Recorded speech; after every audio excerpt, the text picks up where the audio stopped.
కర్ణాటకలో కులగణన సర్వే నివేదికపై ప్రతిష్టంభన నెలకొంది. విద్యా సామాజిక ఆర్థిక అంశాలపై బీసీ కమిషన్ సమర్పించిన నివేదికపై ఎటు తేల్చకుండా గురువారం సీఎం సిద్ధరామయ్య అధ్యక్షతన జరిగిన మంత్రివర్గ సమావేశం ముగిసింది.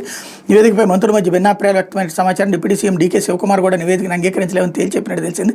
దీంతో కేబినెట్ భేటీ అనంతరం సీఎం సిద్ధరామయ్య మీడియాతో మాట్లాడేందుకు సుముఖత చూపలేదు. మరోసారి చర్చిస్తామని చెప్పి వెళ్ళిపోయారు. వచ్చే కేబినెట్ భేటీలో తీర్మానం జరగకపోవచ్చని మరో 2-3 సమావేశాలు జరగచ్చని మంత్రులు ఎంబీ పాటిల్, రాజన్న, చలూరాయస్వామి తెలిపారు. విశ్వసనీయ సమాచారం మేరకు భేటీలో నివేదిక వివరాలను సిద్ధరామయ్య మంత్రులకు వివరించారు. నివేదికపై ఎంతమేర అవగాహన పొందారని ప్రశ్నించారు. అంతలోని మంత్రులు తలా మాట మాట్లాడేందుకు సిద్ధమయ్యారు. దీంతో కాసేపు ఫినాలని సీఎం వారిని కోరారు. కులగణన సర్వే జరిపినందుకు గల కారణాలు 10 ఏళ్ల జాప్యంపై మంత్రులకు వివరించారు.